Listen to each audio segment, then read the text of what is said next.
चलिए, welcome back. स्वागत है आप सभी का हमारे इस यूट्यूब चैनल पे। आज की क्लास एक बहुत बहुत सुंदर इलेक्ट्रोस्टैटिक्स की एक इतनी शानदार टॉपिक है हमारी। आज जो उसकी क्लास करने वाले, इसका नाम है sir Van de Graaff generator. ये जनरेटर एक इलेक्ट्रोस्टैटिक्स पे बेस्ड एक ऐसा जनरेटर है जो न्यूक्लियर फिजिक्स में काफी ज्यादा यूज किया जाने वाला है जनरेटर है, जिसका काम होता है चार्ज पार्टिकल्स को एक्सेलरेट करवाना। एक्सेलरेट का मतलब होता है उसको इग्नाइट करवाना। आज की क्लास हमारी इसी बेस्ड है, इलेक्ट्रोस्टैटिक्स का एक छोटा सा टॉपिक जिसका नाम है वैन डे ग्राफ जनरेटर। बहुत इंपॉर्टेंट टॉपिक है, बहुत शानदार टॉपिक है, जिसके बारे में आज हम लोग क्लास करेंगे। ठीक है ना बाबू, ये वैन डे ग्राफ जनरेटर क्या होता है, कैसा होता है, कैसे काम करता है, आपको मैं सब कुछ बताऊंगा। इसको एक एनिमेशन वीडियो के थ्रू मैं समझाऊंगा कैसे ये काम करता है, कहां कहां इसको यूज किया जाता है और कौन इसको बनाए थे, कौन कंस्ट्रक्ट किए थे, कौन इसको इन्वेंट किए थे, वो सब कुछ बातें आज हम लोग यहाँ करेंगे। ठीक है ना। तो सबसे पहले वैन डे ग्राफ जनरेटर आया कहां से, कौन इसको बनाए, कैसे बनाए, वो सब कुछ क्लास हम लोग बात करेंगे आज। ठीक है, चलिए। तो आज की क्लास में सबसे पहली बात वैन डे ग्राफ जनरेटर के उस इंट्रोडक्शन के बारे में कि ये आया कैसे, इसको बनाए कौन थे। ठीक है, तो बात आती है, कहता है कि Van de Graaff generator is an electrostatic generator. सही बात है, ये जनरेटर एक इलेक्ट्रोस्टैटिक जनरेटर है जिसको सबसे पहले which is invented by American physicist. America का एक बहुत अच्छे फिजिस्ट थे, फिजिक्स के बारे में एक ऐसी जानकार इंसान थे जिनका नाम था Robert J Van de Graaff. Robert J Van de Graaff इनका पूरा नाम था। इन्होंने ही वैन डे ग्राफ जनरेटर, जो इलेक्ट्रोस्टैटिक जनरेटर है, उसका इन्वेंशन किया था, उसको बनाया था। जो ये वो शख्स है Robert J Van de Graaff. Sir आपको तो पता है कि फिजिक्स में जिस चीज का भी इन्वेंशन हुआ, जिस चीज का भी खोज हुआ बच्चा, वो सभी के सभी चीज का नाम जो था ना, वो उस इंसान के, उस इन्वेंटर के नाम के लास्ट का टाइटल रखा जाता था। तो आपको ही पता है, ऐसा यूनिट भी सर उसी के नाम का टाइटल का ही होता है। आपका बात समझ में आ रहा है ना। तो आज की बात भी हमारी वही चल रही है। तो Robert J Van de Graaff इनका पूरा नाम था। तो Robert J Van de Graaff का लास्ट का जो टाइटल था नाम का, उसका नाम था वैन डे ग्राफ। इनका नाम का जो टाइटल थी ना, वो वैन डे ग्राफ था। इसलिए इन्होंने जो जनरेटर बनाया, उस जनरेटर का नाम ही दे दिया वैन डे ग्राफ जनरेटर, कि लोग जनरेटर के साथ साथ हमको भी याद करें। बात समझ रहे हो ना। चलिए, तो यही वो इंसान थे Robert J Van de Graaff, जो अमेरिका का रहने वाले थे। आगे थोड़ा सा कहता है कि जो वैन डे ग्राफ जनरेटर है ना sir, it is a device which is used to build up high potential difference of the order of few million volts। ये एक ऐसा जनरेटर है जो कुछ मिलियन वोल्ट का पोटेंशियल क्रिएट कर सकता है। सर ये फ्यू मिलियन वोल्ट्स कहने का मतलब, सर मिलियन का मतलब आप जानते हो छोटो, मिलियन का मतलब आपको पता है, मिलियन का मतलब होता है 10 लाख, मतलब 10 लाख तक का वोल्ट ये क्रिएट कर सकता है। सर या 220 वोल्ट जब हमको मारता है शॉक, तो दोबारा स्विच को ऑन ऑफ करने में डर लगती है। ये फ्यू मिलियंस वोल्ट है आपका, 10 लाख वोल्ट तक का ये पोटेंशियल क्रिएट कर सकता है जनरेटर है। बात समझा। जिसका जो मेन यूज है ना, वो कहता है पोटेंशियल आर यूज्ड। इतना जो हाई पोटेंशियल है जो क्रिएट कर रहा है ये जनरेटर, इस हाई पोटेंशियल का यूज हम लोग एक्सेलरेट करवाने के लिए करते हैं। किसको? तो चार्ज पार्टिकल्स को, जैसे इलेक्ट्रॉन, प्रोटॉन और जितने भी आयंस हैं। जिस आयंस की जरूरत है हम लोग को हाई स्पीड में प्राप्त करने का, उसको एक्सेलरेट करवाने का, उन सभी का यूज, चार्ज पार्टिकल्स को एक्सेलरेट करने के लिए हम लोग वैन डे ग्राफ जनरेटर का यूज करते हैं। ठीक है, मैं बताऊंगा कैसे एक्सेलरेट किया जाता है। एक्सेलरेट का मतलब क्या होता है ना बच्चा, एक्सेलरेट का मतलब होता है जैसे दो इंसान आपस में लड़ रहे, लड़ाई को और एक्सेलरेट करवा दिया। झगड़ा हो रही थी जुबानी, अब झगड़ा हाथ पे आ गया, लात पे आ गया, हथियार निकल गया। तो ये होता है झगड़ा को और एक्सेलरेट करवा देना, उसको इग्नाइट करवा देना। वही है चार्ज पार्टिकल जो मूव करता है ना, उसको और स्पीड से मूव करवाने के लिए हम लोग वैन डे ग्राफ जनरेटर का यूज करते हैं। सर वो रियलिटी में आपको ऐसा देखने को मिलेगा, मैं दिखाऊंगा एनिमेशन थ्रू कैसे काम करता है। बड़े बड़े एक्सपेरिमेंट हाउस में, बड़े बड़े लैब में आपको ऐसे इस तरह से मिलेगा। ठीक है ना। चलिए, एक कहता क्या है, एक छोटी सी नीचे पॉइंट दिया हुआ है। ये पॉइंट्स कहती है बच्चा कि ये जो जनरेटर है, this generator can be generated. ये जो जनरेटर है वो जनरेट करता है हाई एनर्जी भी। जनरेटर एक ऐसा जनरेटर है जो हाई एनर्जी बीम जनरेट करता है, जिसकी क्षमता होती है 10 मेगा इलेक्ट्रॉन वोल्ट। मेगा का मतलब आप लोग जानते हो, मेगा का मतलब होता है 10 के पावर 6, और ये मिली रहता तो मिली मतलब म्यू 10 के पावर -6, 10 के पावर 6 10 गुने 10 के पावर 6 मतलब टोटली अगर बात किया जाए तो 10 के पावर 7 मेगा इलेक्ट्रॉन वोल्ट जो होता है ना बाबू, वो एनर्जी का यूनिट होता है। आपको पता होना चाहिए कि एक इलेक्ट्रॉन वोल्ट में कितना जूल होता है, तो एक इलेक्ट्रॉन वोल्ट में 1.6 इंटू 10⁻⁻19 जूल, ये एनर्जी का यूनिट होता है इलेक्ट्रॉन वोल्ट। इतना एनर्जी ये Van de Graaff generator create कर सकता है। ठीक है, तो ये हमारी इंट्रोडक्शन थी कि वैन डे ग्राफ जनरेटर क्या होता है, कौन इसको इन्वेंट किए, कब किए, कैसा जनरेटर है, काम कहाँ होता है, सब कुछ बात करेंगे सर। अभी जो वैन डे ग्राफ जनरेटर आप देख रहे हो ना, ये दो प्रिंसिपल पे काम करता है। तो आपसे कोई बोलेगा कि वैन डे ग्राफ जनरेटर जो है वो किस प्रिंसिपल पे काम करता है। प्रिंसिपल का मतलब होता है सिद्धांत। आप अगर कोई काम करोगे तो बोलता है ना कि ये किस सिद्धांत पे आप काम करोगे। सर मैं काम नहीं कर सकता क्योंकि ये सिद्धांत हमारा नहीं। अब आपको कह दे भाई चलो नाली साफ कर देते हैं आज पूरा कॉलोनी का, तो नहीं सर हमारा सिद्धांत नहीं कहता कि मैं नाली साफ करूं, घर का कर दूंगा, कॉलोनी का नाली साफ करने का हमारा सिद्धांत नहीं है। अब बहुत बड़े आदमी है, घर का नाली कहो मैं साफ कर दूं, कॉलोनी का बोलोगे तो हमसे नहीं होगा, ये हमारा सिद्धांत नहीं है, ये जिसका सिद्धांत है वो करेगा सर। तो प्रिंसिपल का मतलब होता है कि आप काम जो कर रहे हो किस प्रिंसिपल पे काम कर रहे हो। तो ये दो प्रिंसिपल पे महज काम करता है, वैन डे ग्राफ जनरेटर महज दो प्रिंसिपल पे काम करते हैं। सबसे पहला प्रिंसिपल क्या है ना बच्चा, ये कहता है the action of sharp point that means the phenomena of corona discharge. बात आती है सर कोरोना डिस्चार्ज, एक बहुत सिंपल सा और फेमस चीज है। पूछता है ऑब्जेक्टिव में कि बताइए वैन डे ग्राफ जनरेटर किस प्रिंसिपल पे काम करता है, तो बड़ा फेमस प्रिंसिपल है जिसको बोलते हैं कोरोना डिस्चार्ज। मैं आपको समझाने की कोशिश कर रहा हूं कि सर ये कोरोना डिस्चार्ज होता क्या है। मैं आपको समझाने की कोशिश करूंगा कि ये कोरोना डिस्चार्ज होता क्या है। तो बाबू कोरोना डिस्चार्ज का मतलब क्या होता है समझेंगे पहले थोड़ी सी बात को। मान लीजिए मेरे पास कोई एक स्ट्रक्चर है, मान लीजिए मेरे पास कोई एक स्ट्रक्चर है, कंडक्टर है आपका, ये मेरे पास एक कंडक्टर मैंने बनाया। अब आपको तो पता है कि जब किसी कंडक्टर में हम चार्ज देते हैं तो सारा चार्ज उसके सरफेस पे फैल जाता है, वो भी यूनिफॉर्मली फैल जाता है। लेकिन एक बात कहा जाता है कि अगर बॉडी अनसाइमेट्रिक हो, अब बॉडी का शेप देखो तो एक जैसा तो नहीं है ना, कहीं कुछ तो कहीं कुछ है आपका। तो जब बॉडी का शेप अनसाइमेट्रिकली हो और जब उस पर चार्ज दोगे आप, तो सबसे ज्यादा जो चार्ज होता है ना वो बॉडी के शार्प पॉइंट पे होता है। ये पूरे बॉडी का सबसे शार्प पॉइंट इसका आगे का हिस्सा हो गया, ये वाली बॉडी का सबसे शार्प पॉइंट जो है ना, तो बॉडी का ये वाला जो पार्ट देख रहे हो ना, ये बॉडी का सबसे शार्प पॉइंट है। ये देखिए ये बॉडी का सबसे शार्प पॉइंट है। शार्प मतलब ये सबसे नुकीला पॉइंट है। अब इस नुकीले पॉइंट पे आप देखोगे तो सबसे ज्यादा चार्ज यहाँ पे मौजूद है सर। तो कहता है कि जब इसमें लगातार आप चार्ज को फ्लो करवाओगे, लगातार इसमें चार्ज दोगे, तो यहाँ पे चार्ज की संख्या क्या होगी, धीरे धीरे बढ़ते रहेगा सर। इसमें कोई डाउट तो होनी नहीं चाहिए आपको, लगातार बढ़ते रहेगी। अब एक समय ऐसा आएगा कि ये चार्ज को बाहर फेंकना शुरू कर देगा, मतलब इससे इलेक्ट्रॉन निकलना शुरू हो जाएगा। जब इससे चार्ज बाहर निकलना शुरू हो जाएगा तो ये चार्ज को डिस्चार्ज, जब हद से ज्यादा इसके ऊपर चार्ज आ जाएगा तो चार्ज को तो डिस्चार्ज करेगा ये। तो जो चार्ज को इस शार्प पॉइंट से डिस्चार्ज करता है ना, उसी डिस्चार्ज को हम लोग बोलते हैं बाबू कोरोना डिस्चार्ज। क्या बोलते हैं बच्चा, उसी डिस्चार्ज को हम लोग प्यार से बोलते हैं कोरोना डिस्चार्ज। तो आपसे कोई भी पूछेगा कोरोना डिस्चार्ज क्या होता है, मैं डिफिनेशन भी आगे बता दूंगा आपको।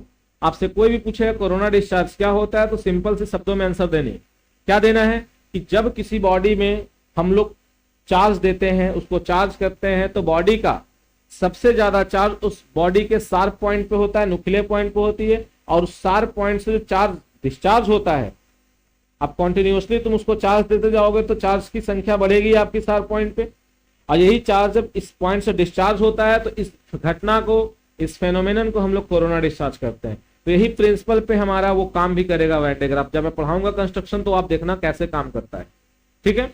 दूसरा प्रिंसिपल क्या है, तो दूसरा प्रिंसिपल मैं पढ़ने से पहले आपको बता रहा हूं ये प्रिंसिपल होता क्या है। कहता है कि जैसे मान लीजिए आपके पास कोई अनसाइमेट्रिकल नहीं साइमेट्रिकल बॉडी, ये क्या है आपका, तो सर ये मेरे पास एक कंडक्टर है, और जब किसी कंडक्टर में चार्ज देते हो तो सारा चार्ज उसके सरफेस पर एक समान रूप से फैल जाता है, यूनिफॉर्मली रूप से डिस्ट्रीब्यूट हो जाता है। बात समझे?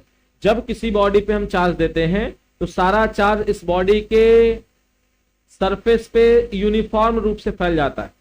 कब? जब बॉडी साइमेट्रिक हो तब। अगर बॉडी अनसाइमेट्रिक हो, मतलब सही से शेप में नहीं हो, कहीं कुछ तो कहीं कुछ हो इसका शेप, तो उस कंडीशन में बॉडी का सबसे ज्यादा चार्ज उस शार्प पॉइंट पे होता है, और जो शार्प पॉइंट से जो चार्ज डिस्चार्ज होती है उस डिस्चार्ज को हम लोग बोलते हैं कोरोना डिस्चार्ज। बात समझ में आ रही है ना? चलिए, कोई दिक्कत है यहां तक? नहीं सर। तो वैन डे ग्राफ जनरेटर दो प्रिंसिपल पे काम करता है। पहली प्रिंसिपल ये रही, दूसरी प्रिंसिपल आपकी ये रही। आगे बढ़ते हैं सर इसकी कोरोना डिस्चार्ज पे। अभी जो मैंने बताया कोरोना डिस्चार्ज, उसका एक डिफिनेशन लेते हैं। कोई पूछ दिया तो कैसे बताओ? तो सर बात भी हमारी वही है, हमको अभी भी मैं आपको डायग्राम के थ्रू समझा दिया कि सबसे ज्यादा चार्ज बॉडी के शार्प पॉइंट पे होता है सर। अब वहां से जो चार्ज की डिस्चार्ज होती है उसी डिस्चार्ज को हम लोग बोलते हैं क्या? कोरोना डिस्चार्ज कहा जाता है। समझेंगे बात को? कहता है maximum charge is at sharp point. सबसे ज्यादा चार्ज जो है वो बॉडी के शार्प पॉइंट पे होता है। किसका? कंडक्टर का। और द चार्ज इज डिस्चार्ज, और वहां से जो चार्ज का डिस्चार्ज होता है फ्रॉम द शार्प पॉइंट से, उसी डिस्चार्ज को, उसी घटना को, फेनोमेनन का मतलब होता है घटना, उसी घटना को हम लोग बोलते हैं कोरोना डिस्चार्ज। उसी डिस्चार्ज को हम लोग बोलते हैं कोरोना डिस्चार्ज। आप बड़े बड़े खंभों में जब वो करंट को एक जगह से दूसरी जगह भेजी जाती है तो आप देखे होंगे वहां होता क्या है ना, कि जहां पे ये जो पॉल की साइड है ना, ये वो टावर है जहां पर आपका केवल एक थ्रू से हाई टेंशन वायर एक जगह से दूसरी जगह जाती है। तो वहां पे जो ये इसको वायर को जो होल्ड करके रख रहा है ना, यहाँ पे देखोगे तो ये होल्डिंग के जगह पे आपका एक स्पार्क क्रिएट हो रहा है। यहाँ पे एक स्पार्क क्रिएट हो रहा है। ये स्पार्क कुछ और नहीं है, ये स्पार्क यहां से चार्ज डिस्चार्ज हो रहा है सर। बात समझे? यहां से चार्ज जो है ना वो डिस्चार्ज हो रहा है, मतलब जो भी चार्ज आ रहा है इस शार्प पॉइंट से डिस्चार्ज हो रहा है, और इसी डिस्चार्ज को हम लोग बोलते हैं कोरोना। कौन ना? वही कोरोना जो 2019 में आया था। एक वायरस था आपका सर, जिसको हम लोग कोविड-19 के नाम से जानते थे। याद है? कोविड-19, कोविड उस वायरस का नाम था। 2019 में आया था, इसलिए इसका नाम था कोविड-19। वही कोरोना वाला ही नाम इसका पड़ा है सर, कोरोना। समझे? तो कोई पूछेगा आपसे कोरोना क्या होता है, कोरोना डिस्चार्ज क्या होता है, तो बता देंगे अच्छे से। चलिए, अब ये काम कैसे करता है, कंस्ट्रक्शन इसका मैं देखता हूं। तो इसका कंस्ट्रक्शन आपके सामने दिख रहा होगा अच्छे से, लेकिन इसको छोड़ दीजिए, मैं इसको कंस्ट्रक्ट करता हूं खुद से। बहुत मजा आएगा बनाने में। मैं इसका डायग्राम आपके पास बनाऊंगा, आपके साथ साथ बनाऊंगा। आप बनाओगे मेरे को देखकर मैं कैसे बना रहा हूं, ठीक है ना? ये नहीं कि मैं इसको फुल प्रिंट कर दिया, ऐसा नहीं। मैं इसको नया डायग्राम बनाता हूं, और नया डायग्राम में अच्छे से हम लोग को देखनी है सर कि काम कैसे करेगा ये। हर एक पार्ट्स के बारे में देखना है कि वैन डे ग्राफ जनरेटर हम लोग कैसे डायग्राम करते हैं, क्योंकि एग्जाम में अगर आती है तो आपको तो बनानी पड़ेगी बॉस वैन डे ग्राफ का। तो हर एक पार्ट्स के बारे में हम लोग समझेंगे कि वैन डे ग्राफ जनरेटर बनता तो बनता कैसे है, हर एक पार्ट्स के बारे में, ठीक है ना? चलिए ध्यान देंगे। स्क्रीन को मैं थोड़ा सा कलर चेंज कर लेता हूं।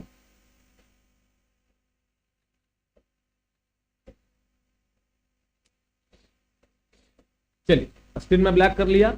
अभी वैन डे ग्राफ जनरेटर की पूरी कहानी हम लोग चलेगा, ठीक है ना? कैसे बनती, बाबू थोड़ा ध्यान देगा बोर्ड पे। तो ये वैन डे ग्राफ जो जनरेटर होता है ना, ये स्पेशली एक हॉलो स्फीयर पे काम करता है हमारा, ठीक है? ये हॉलो स्फीयर पे काम करता है सारा। थोड़ा मैं इसको छोटा कर लेता हूँ स्क्रीन। चलो, इतना छोटा अच्छा है, लिख भी दिया जाएगा। चलिए,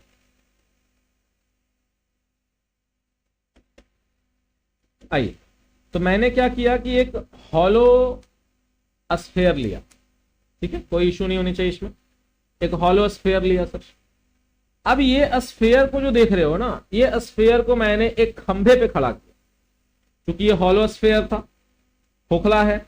अब इस हॉलो स्फीयर को मैंने एक खंभे पे, ये स्फीयर जो देख रहे हो ना, ये कंडक्टर है सर आपका। ये जो स्फीयर देख रहे हो असल में एक कंडक्टिंग स्फीयर है, जहां पे चार्ज स्टोर होता है। अब इस स्फीयर को होल्ड करने के लिए, खड़ा करने के लिए दो गो कॉलम लगाते हैं हम लोग। ये दो गो कॉलम लगा हुआ है यहाँ पे, ध्यान देना है बोर्ड पे। ये दो कॉलम लगाया मैंने। ये कॉलम का काम होता है कि इस स्फीयर को होल्ड करके रखना। ये स्फीयर को आखिर में पकड़ कर रखेगा कौन, उसके लिए यहाँ पे मैंने एक दो सपोर्टिंग कॉलम लगाया, ठीक है? ये सपोर्टिंग कॉलम है आपका सर। अब ये जो सपोर्टिंग कॉलम आप देख रहे हो, ये सपोर्टिंग कॉलम इंसुलेटर का बना होता है। चलो भाई नाम भी देते चलते हैं हम लोग। ये क्या है? ये कंडक्टिंग स्फीयर है, हॉलो कंडक्टिंग स्फीयर, इसका नाम पड़ा hollow conducting sphere, hollow conducting sphere. Sir ये हॉलो है, कहने का मतलब इसके अंदर चार्ज को स्टोर किया जाएगा, ठीक है। ये हॉलो है अंदर से, और चूंकि ये कंडक्टर है तो इससे कंडक्टर का मतलब ये चार्ज को क्या करेगा? एब्जॉर्ब करेगा, स्टोर करेगा। उसके नीचे मैंने इस पूरे स्फीयर को होल्ड करने के लिए मैंने दो गो स्टैंड लगाया। इस स्टैंड का नाम है बाबू सपोर्टिंग कॉलम, लेकिन ये सपोर्टिंग कॉलम इंसुलेटर का बना होता है। कारण क्या है? नहीं तो अगर ये चार्ज स्टोर करेगा तो सारा स्टैंड के थ्रू ये नीचे आ जाएगा, ठीक है। इसलिए हम लोग इसको इंसुलेटर का बनाते हैं, इसलिए इसका नाम देते हैं हम लोग insulating supporting column, insulating supported column, supported column, column. ये इंसुलेटिंग सपोर्टेड कॉलम है हमारा, जो उसको सपोर्ट करके रखता है। अब मामला क्या है? इसके अंदर एक बड़ा सा हम लोग कैबिन बनाते हैं, इसी पे खड़ा होता है पूरा, ध्यान दीजिएगा बोर्ड पे। ये इसका मेटल बेस है, जहां पे पूरा जनरेटर जो देख रहे हो ना, ये जनरेटर पूरा खड़ा रहता है सब। ये जनरेटर पूरा इसी मेटल बेस पे खड़ा है, इसी ग्राउंड पे पूरा जनरेटर खड़ा होता है। अब इस जनरेटर जो देख रहे हो ना, यहाँ पे दो गो पुली लगाया जाता है छोटो। ये क्या है? यहाँ पे मैंने दो गो पुली लगाया। पुली मतलब होता है चक्का, जैसे कुआं से आप पानी खींचते होगे तो ऊपर में एक चक्का लगा होता है, उसके थ्रू चैन ऐसे घूमकर नीचे आती है। देखो वही हम लोग यहाँ पे एक पुली लगाएंगे, एक नहीं पूरा हम लोग दो पुली लगाएंगे यहाँ पे, ध्यान दीजिएगा बोर्ड पे। एक पुली मैंने लगाया, कलर दिख रही होगी, दिख रही है सर। मैंने एक पुली लगाया, सेम पुली हम लोगों ने एक नीचे लगाया सर, दो पुली लगाया, ठीक है। ये मैंने दो पुली लगाया, दोनों एक ही लाइन में है ना, एक बार चेक कर लिया जाए। चलिए आ जा, मैंने दो पुली लगाया। अब ये दोनों पुली को एक बेल्ट के थ्रू मैंने इसको कनेक्ट किया। ये जो दोनों पुली देख रहे हो ना, ये दोनों पुली को मैंने एक बेल्ट के थ्रू इसको कनेक्ट कर दिया। ये देखिए, ये रहा ये बेल्ट। चलो कोई और कलर ले लूं? चलो इसी से दे दो, ये मैंने इसको कनेक्ट किया सर, क्योंकि थोड़ा सा ज्यादा निकला है। एक मिनट, लाइन को स्ट्रेट करिए। चलिए ये लाइन है हमारा, ये वही बेल्ट है जिसके थ्रू मैंने दोनों पुली को जोड़ रखा है। ये वही बेल्ट है सर। ये बेल्ट ऐसे घूमकर, ये जो बेल्ट देख रहे हो, ये बेल्ट ऐसे घूमकर इस पुली के साथ जुड़ा हुआ है। कहने का मतलब क्या? तो कहने का मतलब ये दोनों पुली को मैंने एक बेल्ट के थ्रू घुमा दिया, जोड़ दिया। ऊपर वाला जो पुली आप देख रहे हो, इस पुली को बोलते हैं अपर पुली। ये जो पुली आप देख रहे हो ना, इस पुली का नाम है अपर पुली बोलते हैं इसको। इसको कहते हैं अपर पुली। जो ऊपर में पुली लगा हुआ है ना, इसका नाम है अपर पुली, अपर पुली, अपर पुली। नीचे में जो पुली लगा हुआ है इसका नाम है लोअर पुली। नीचे में जो पुली लगा हुआ है इसका नाम है लोअर पुली। नीचे वाला पुली को बोलते हैं लोअर पुली। अपर पुली और लोअर पुली। अब ये अपर पुली लोअर पुली मतलब लोअर वाला पुली घूमेगा तो अपर पुली भी घूमेगा बेल्ट के थ्रू। तो ये जो लोअर पुली देख रहे हो ना, ये लोअर पुली मोटर के साथ कनेक्ट होता है। ध्यान दीजिएगा, ये जो लोअर पुली है, मैं लिख देता हूं यहां पे, connected with motor, connected with motor. हमेशा याद रखना, ये जो लोअर पुली आप देख रहे हो ना, ये लोअर पुली हमेशा मोटर के साथ कनेक्टेड होता है।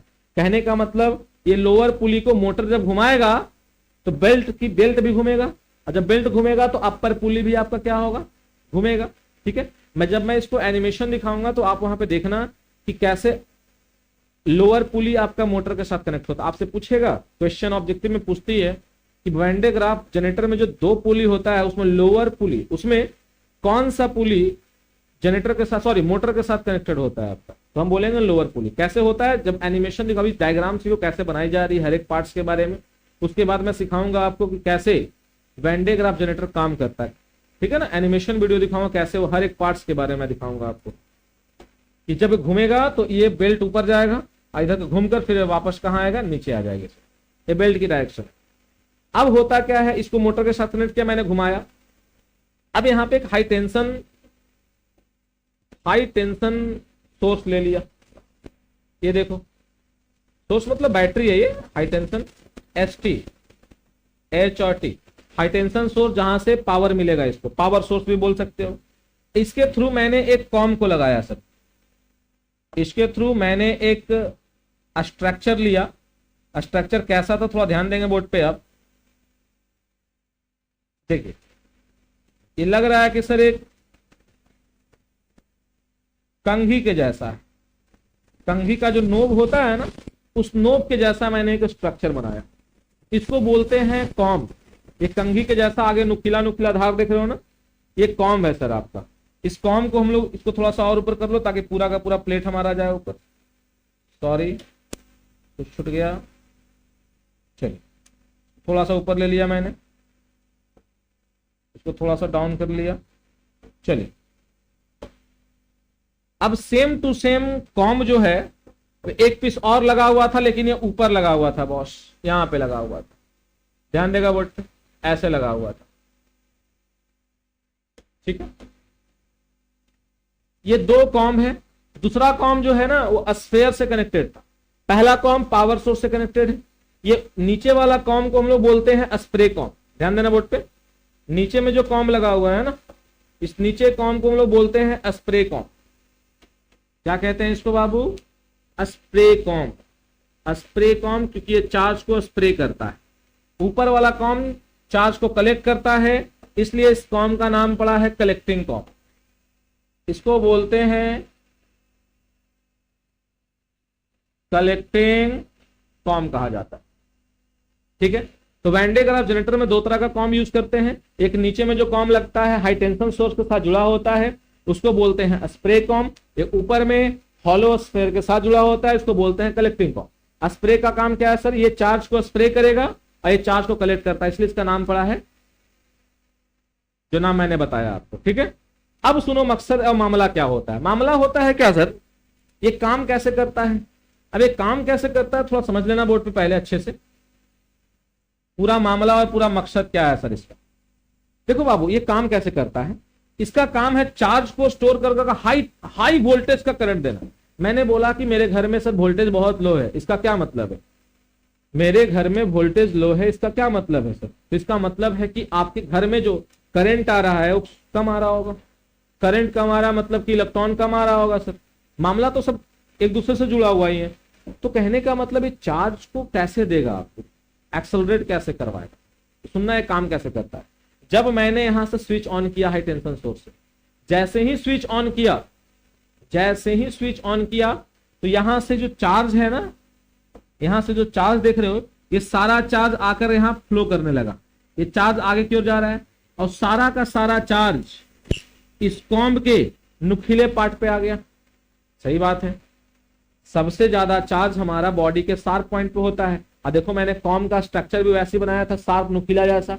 तो सारा चार्ज जो हाई टेंशन सोर्स से निकलेगा, ये सारा चार्ज इस कॉम्ब के नुकीले पार्ट से पहुंच जाएगा, सारा चार्ज नुकीले पार्ट पे पहुंच जाएगा। और जब ये लगातार तुम आप देते रहोगे, इसको करंट देते रहोगे, चार्ज लगातार जाते रहेगा, तो इस कॉम्ब के नुकीले पार्ट्स पे सबसे ज्यादा मात्रा में चार्ज पहुंच जाएगा। जब लगातार इस पे चार्ज जाते रहेगा, ये अपने अंदर चार्ज को लेते रहेगा, हद से ज्यादा चार्ज होगा तो चार्ज को स्प्रे मतलब बाहर फेंकना शुरू कर देता है। तो इसने क्या किया, चार्ज को स्प्रे कर दिया और सारा का सारा चार्ज जो है ना लगातार वो बेल्ट पे फेंकने लगा। अब बेल्ट समय के साथ ऊपर जा रहा है, बेल्ट लगातार ऊपर जा रहा है। और जब ये ऊपर जा रहा है तो सारा चार्ज को लेकर ऊपर जा रहा है। सर अपने अंदर चार्ज को लिया क्यों नहीं है, अपने अंदर चार्ज को लिया क्यों नहीं है सर। अपने अंदर चार्ज को नहीं लेने का कारण था कि ये इंसुलेटर का बना हुआ था। ये जो बेल्ट देख रहे हो ना, ये जो बेल्ट आप देख रहे हो, ये बेल्ट इंसुलेटर का बना हुआ है सर। ये इंसुलेटिंग बेल्ट है आपका, इंसुलेटिंग बेल्ट।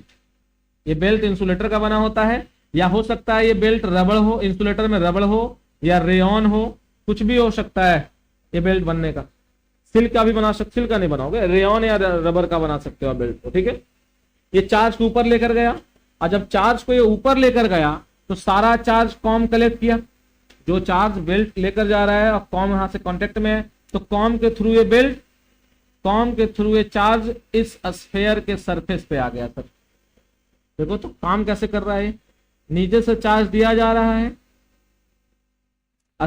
नीचे वाला कॉम चार्ज को स्प्रे कर रहा है बेल्ट पे, बेल्ट लगातार पुली की सहायता से घूम रहा है, ऊपर नीचे कर रहा है। तो जब ये बेल्ट ऊपर जा रहा है तो जो स्प्रे चार्ज था उस स्प्रे को ऊपर लेकर गया, और इस कॉम की सहायता से कलेक्ट कर कर ये सारा हॉलो स्फीयर के सरफेस पे दे दिया। अब ये लगातार ये प्रोसेस चलते रहेगा तो सारा चार्ज इस स्फीयर पे पहुंचते रहेगा, लगातार इस स्फीयर पे चार्ज जमा होते रहेगा, जमा होते रहेगा, जमा होते रहेगा। वन टाइम ऐसी आएगी, हद से ज्यादा इसमें क्या होगा, पॉजिटिव चार्ज भर जाएगा। अब हद से ज्यादा पॉजिटिव चार्ज भर गया तो ये बहुत पावरफुल हो जाएगा। और आपको तो पता है सर, मेरे पास अगर पॉजिटिव चार्ज है तो ये पॉजिटिव को रिपेल करेगा और निगेटिव को अट्रैक्ट करेगा। आप दौड़ रहे थे, आप जा रहे थे, मैंने आपको धक्का दे दिया, आप और तेजी भागने लगे। आप दौड़ रहे हो, बोला बाबू दौड़ा करो, सुबह सुबह दौड़ा नहीं तुमने, देखते हैं सुबह दौड़ रहा तो धीरे धीरे ऐसे ऐसे ऐसे कर रहा है। अरे ऐसे ऐसे करने से नहीं, पीछे मैंने अगर एक कुत्ता लगा दिया तो तुम्हारा स्पीड 5 टाइम्स ज्यादा हो जाएगी, 5 गुना रफ्तार आपकी बढ़ जाएगी। वही काम यहाँ होता है, ये लगातार, तो ये वैन डे ग्राफ जनरेटर का वर्किंग है, ये लगातार काम हो रहा है, लगातार चार्ज इसके सरफेस पे क्या हो रही है, पहुंच रही है, लगातार पहुंच रही है। बात समझे, लगातार ये चार्ज इसके सरफेस पे पहुंच रहा है। अब जो होता क्या है, लगातार ये पहुंचता है, तो मैंने अब इसको थोड़ा थोड़ा सा समझते अच्छे से, ये काम लगातार होता जाता है, लगातार ये चार्ज इस पे क्या होता है, पहुंचते जाता है। तो लगातार इस पे चार्ज जब पहुंचता है तो ये इस पे जो कंडक्टर था, ये कंडक्टर चार्ज को स्टोर करना शुरू करता है, और ये स्टोर लगातार करते रहता है। तो कितना ज्यादा चार्ज, जितना ज्यादा चार्ज स्टोर करेगा, इसकी पोटेंशियल, इसकी वोल्टेज उतना ज्यादा ही बढ़ेगी। मैं यहीं पे रुकता हूं, मैं इस पहले वर्किंग, इसका पूरा एनिमेशन समझाता हूं, ये काम कैसे करता है। जैसे मैंने जो भी मैंने समझाया, कौन सा पुली कैसे घूमता है, अब उसको मैं एनिमेशन वीडियो को थ्रू समझाता हूं आपको कि ये कैसे वर्क करता है। जो मैं बताया हूं एकदम सेम टू सेम वैसे ही समझना इसको, बात को पहले 1 मिनट देखिए।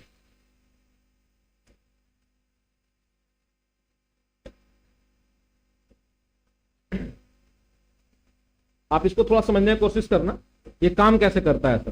देखना, ये वैन डे ग्राफ जो जो पार्ट्स मैंने बताया था सेम टू सेम वही पार्ट्स मिलेगी। वैन डे ग्राफ जनरेटर एक बड़ा सा बॉल होता है, स्फीयर है, ये सपोर्टिंग कॉलम के थ्रू खड़ा है, मोटर जुड़ा हुआ है, हाई टेंशन सोर्स है आपका, ये हाई टेंशन सोर्स जहां से पावर आपको मिलेगी, ठीक है। अब देखो मामला क्या आता है, जब ये जनरेटर है, पूरा स्ट्रक्चर है, इसको बनाने वाला उस इंसान का नाम था Robert J Van de Graaff, जो आपका ये अमेरिका का रहने वाले थे, ठीक है। ये एक स्फीयर है, स्फीयर का काम क्या होता है कि जब स्फीयर पे आप चार्ज देते हो, देखो ये बॉल जब बड़ा हो रही है ना, जब इस पे चार्ज दे रहे हो तो सारा चार्ज यहां से निकलकर इस स्फीयर के सरफेस पे देखो फैल रहा है, आपका पूरा फैल रहा है। ये पूरा सरफेस पे जब फैल गया आपका, तो यही तो है कि जब किसी सरफेस पे, जब किसी स्फीयर पे बॉडी पे चार्ज देते हो तो सारा चार्ज उस बॉडी के सरफेस पे पहुंच जाता है। चलिए यहाँ पे देखो, इस मोटर के सहायता से 2 पुली जुड़ा हुआ है, ठीक है। एक ऊपर पुली जो ऊपर जा रहा है, एक नीचे पुली। इस पुली को बोलते हैं हम लोग लोअर पुली, इसको बोलते हैं अपर पुली। लोअर पुली जो है देखो मोटर के सहायता से आपका कनेक्टेड है, लोअर पुली।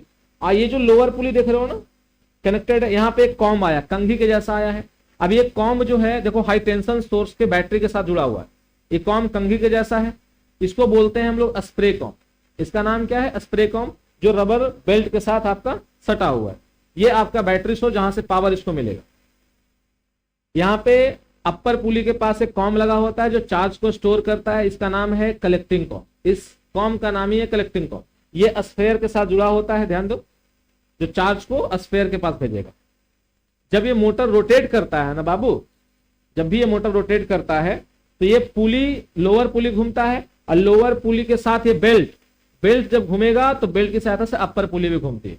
अब यहाँ देखो मामला क्या है, जैसे ही मैंने पावर वहां से दिया, सारा पॉजिटिव चार्ज इस कॉम पे आया, कॉम ने चार्ज को स्प्रे कर दिया, कॉम चार्ज को स्प्रे कर बेल्ट पे भेजा। अब बेल्ट जब ऊपर जा रहा है पुली की सहायता से, तो सारा चार्ज को लेकर ऊपर जा रहा है। और यहाँ पे कलेक्टिंग कॉम इसी चार्ज को कलेक्टिंग कॉम कलेक्ट कर लिया और कलेक्ट कर ये सीधा स्फेयर पे भेज रहा है। और जब ये पूरा स्फेयर बॉल पे भेज रहा है तो लगातार इस स्फेयर बॉल पे चार्ज आपका जा रहा है। धीरे धीरे देखो इस स्फेयर के सरफेस पे आपका चार्ज भरते जा रहा है।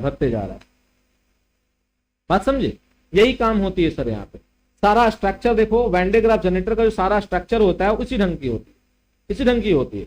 आप अगर इसको थोड़ा सा लिखना चाहो, थोड़ा समझेंगे बोर्ड पे हम लोग। पहले ये स्फेयर है पूरा, जो स्फेयर मैंने आपको बताया था।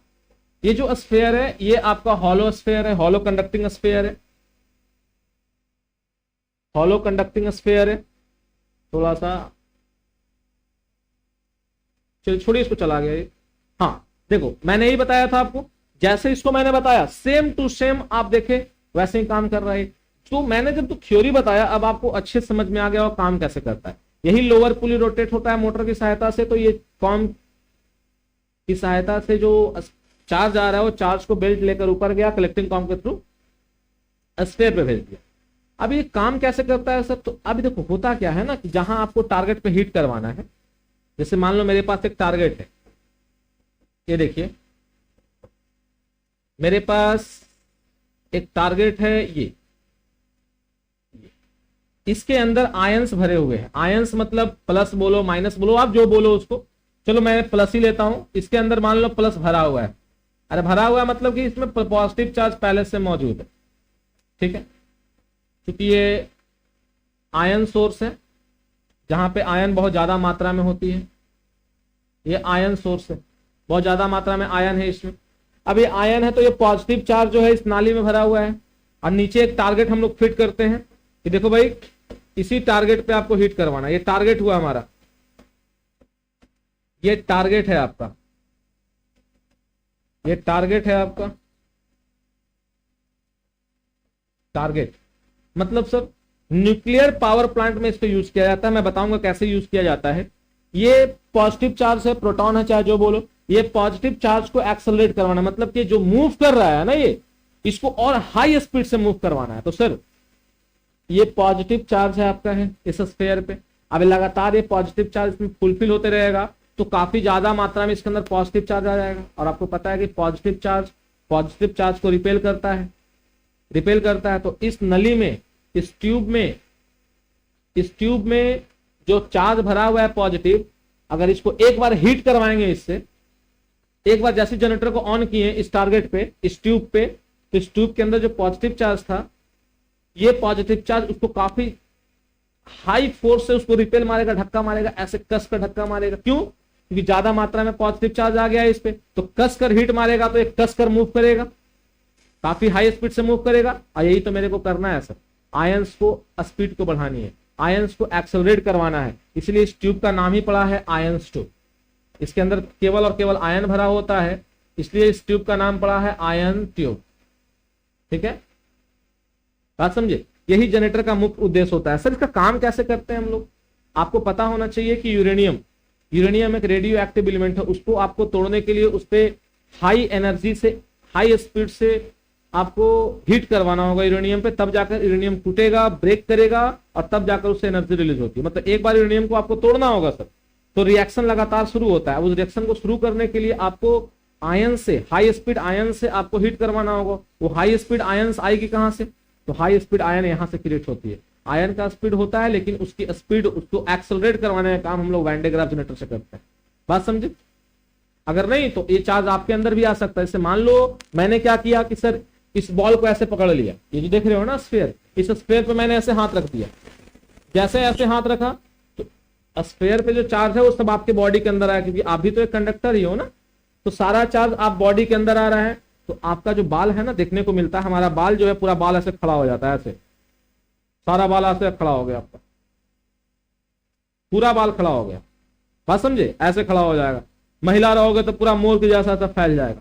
देखो मैं ऐसा दिखाता हूं, देखो ये तो स्ट्रक्चर देख लीजिए वैन डे ग्राफ जनरेटर का कैसे काम करता है। ये देखो आप यहाँ पे, ये देखिए ये जो बॉल इसने पकड़ा है, ये जो बॉल इसने पकड़ा, ये बॉल नहीं है, यही स्फीयर है आपका। वैन डे ग्राफ जनरेटर का स्फेरिकल पार्ट है आपका, ये वाला पार्ट है आपका। जब इस लड़की ने इसको पकड़ा तो सारा चार्ज इस लड़की के बॉडी के अंदर गया। जब बॉडी के अंदर गया तो देखो इस महिला का बाल क्या हुआ, पूरा मोर के जैसा फल गया, सुंदरता भी बढ़ गई, 4 गुनी हो गई।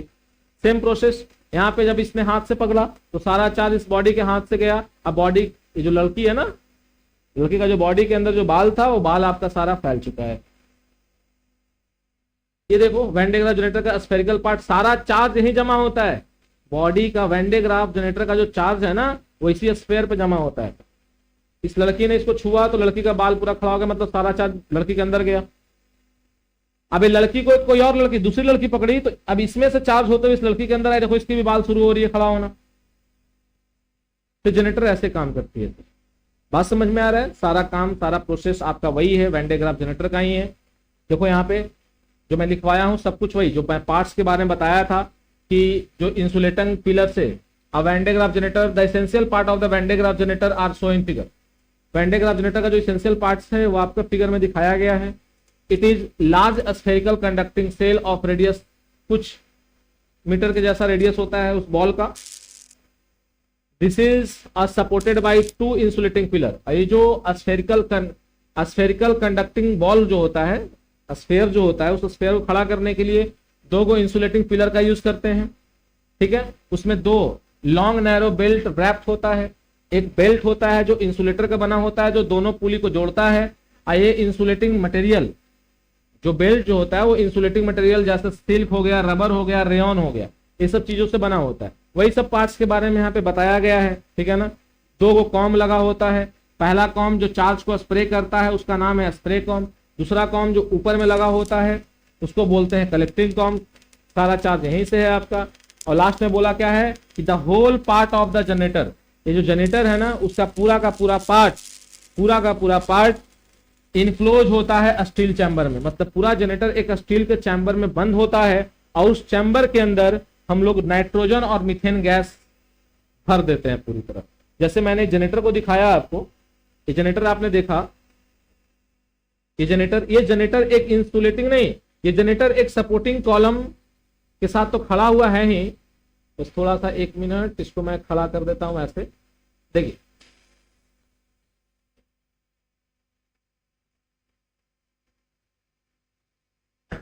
ये देखो, ये जनरेटर जो है ना एक बड़ा सा स्टील के चैम्बर में, देखो ये पूरा तरह बंद।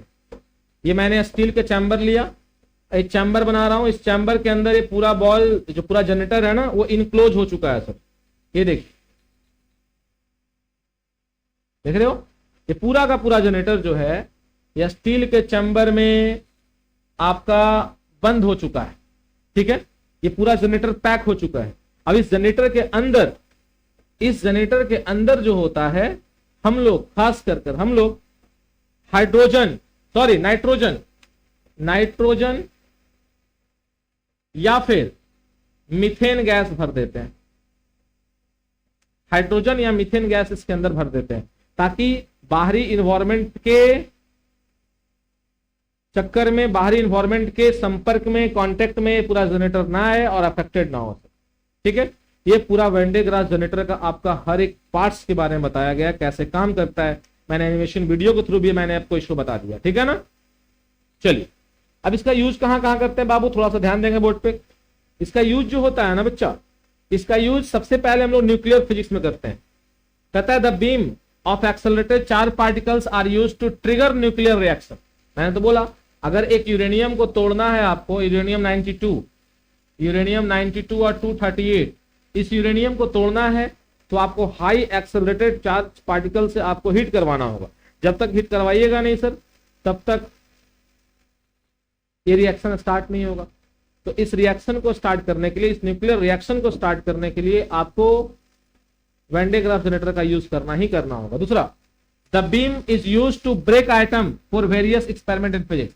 फिजिक्स के एक्सपेरिमेंट में किसी आइटम को ब्रेक करने के लिए, मतलब तोड़ने के लिए, किसी आइटम को तोड़ने के लिए हम लोग इस वेन डे ग्राफ जनरेटर का यूज करते हैं। ठीक है, क्योंकि वो हाई एनर्जी रिलीज भी करता है और दूसरी बात क्या कि चार्ज पार्टिकल्स को, मेन काम है चार्ज पार्टिकल्स को एक्सेलरेट करवाना। दूसरी बोलती है इन मेडिसिन, हम लोग दवा में भी यूज करते हैं या फिर कैंसर ट्रीटमेंट को ठीक करने में भी इसका यूज किया। मतलब कि मैं इसको दवा के जैसा भी यूज करता हूं, जैसे कैंसर के ट्रीटमेंट को ठीक करने के लिए, कैंसर काउजेस को ठीक करने के लिए। It is use for research purpose, researching purpose में भी हम लोग इसका यूज करते हैं सर। मतलब कि ये यूज कहाँ कहाँ सबसे ज्यादा यूज इसका न्यूक्लियर फिजिक्स में ही होता है, न्यूक्लियर सिटीज में ही होती है आपकी, ठीक है। तो आज हम लोग पूरी class Van de Graaff generator के बारे में करें, वैन डे ग्राफ जनरेटर क्या होता है, कैसा होता है, ठीक है ना। चलिए ऐसे जुड़े रहे हैं और मिलेंगे अगले क्लास, अगले एक नया वीडियोस, एक नया लेक्चर और बहुत सपोर्टिंग लेक्चर के साथ मिलेंगे, ठीक है ना। चलिए thank you so much Babu, thank you so much.